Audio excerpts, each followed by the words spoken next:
هر طریق زندگی در این جهان سوی تو روم با قلب و روح و جان. راه تنگ تو بود مسیر من، روح قدوست بود هادی من. راه تنگ تو بود مسیر من، روح قدوست بود هادی من. ای مسیح، ای مسیح، مرکز امید و شادیم تویی. ای مسیح. Greetings to my dear brothers and sisters, and whoever may be listening to my words. I want to introduce myself to my friends and dear ones, at first very briefly as to who I am. But my primary goal is to testify of Jesus Christ and to tell you how He, Jesus, made an unmistakable miracle take place in my life. I am Ashaq Rasul, lover of Muhammad of yesterday, and Ashaq Masih, lover of Christ of today. معجزه روشنی در وجود زندگی من داخل می شود. من 58 سال قبل از امروز 58 years ago, in 1951, I was born in the northern part of Afghanistan, in the province of Balkh, into a very poor and deprived family. My father was a nomadic shepherd. There is a world of difference between shepherds here in the West and those in Afghanistan. Even though most of the people in Afghanistan are poor, deprived, and oppressed, still the most deprived ones are the shepherds and the nomads. They don't even know exactly where they were born or where they will be buried.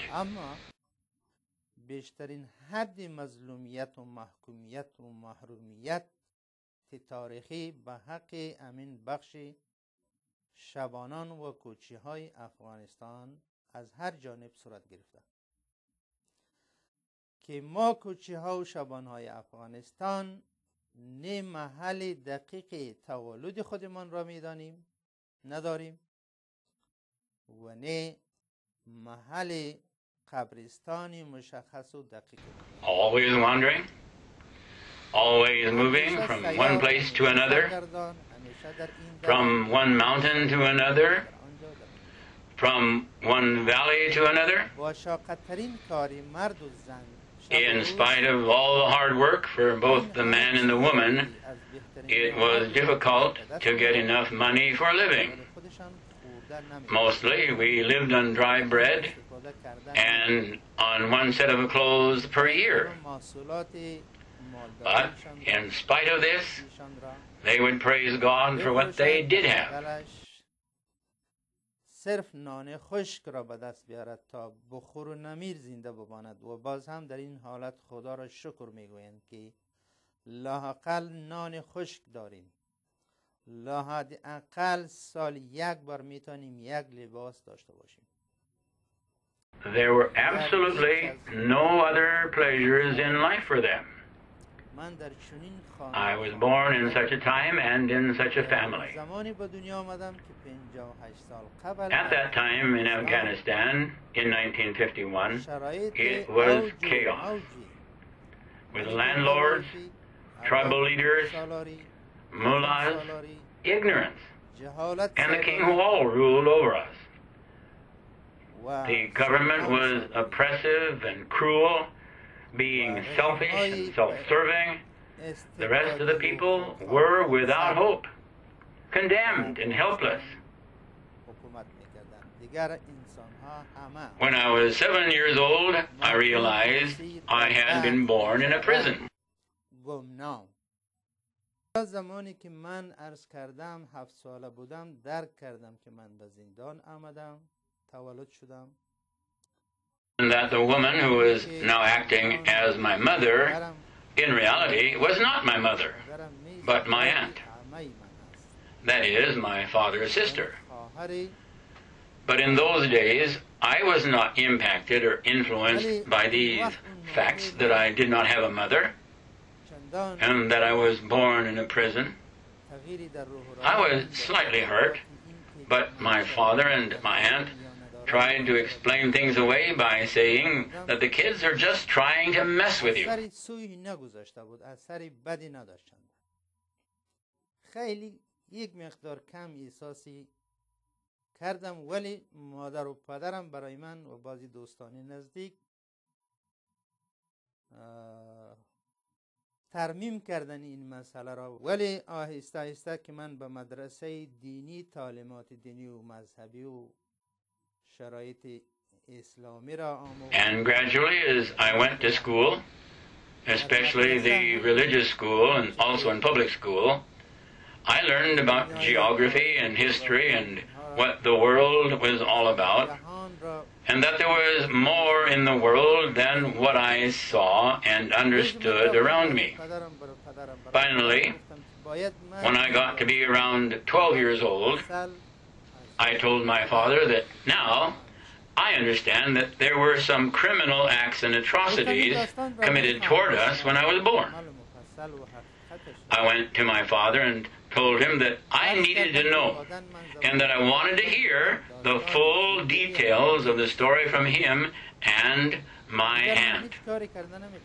As I said, I told my father that I needed to know in detail the whole story from him, the whole truth, because later when I got older, I planned to write down the whole story of my life.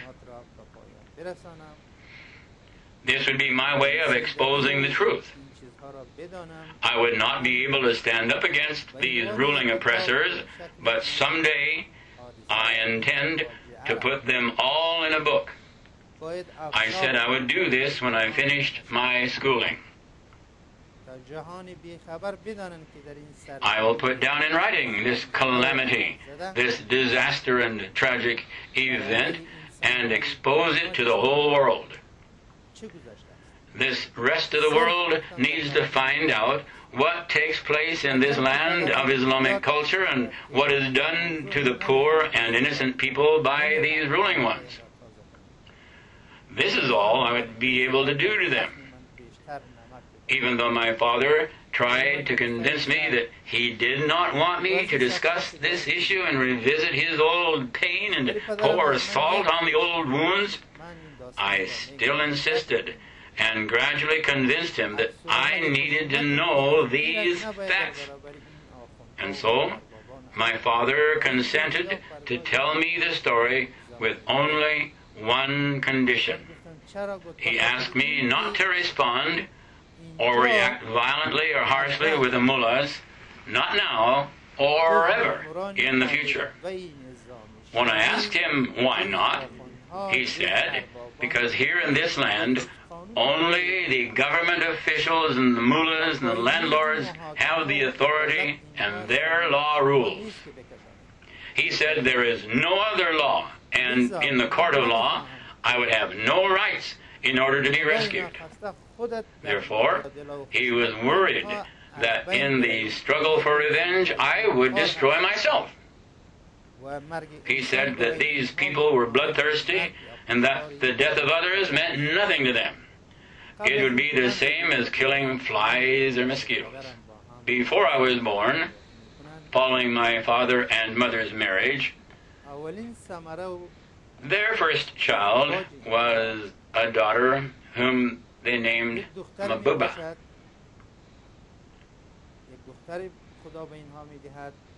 According to so many people, This girl had all the necessary qualities for being beautiful. نظر به چشم دید و گفته پدرم آمم سایر دوستانم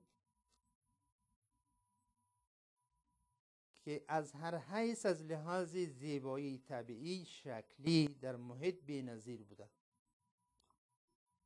این زیبایی را خدا به شکل استثنایی برای این دختر قائل شده بوده، داده بوده.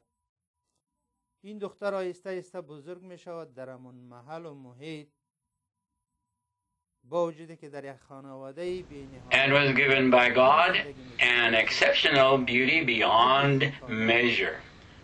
She gradually grew up in that environment and location, in spite of the fact that she was born into a very poor family and was lacking the very basic necessities of clothing and nutritious food, and that she was the daughter of a shepherd and would go running after the sheep to help care for them.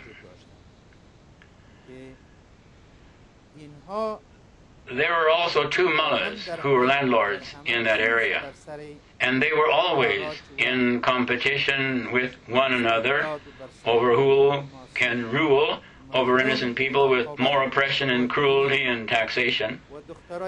They had complete control and rule over everything and everybody. All the good things and beautiful people belonged to them and were under their control. We in Afghanistan never had a central government with a centralized law which was over all the people equally. In the history of our country, there were always three groups of ruling parties who dominated the land.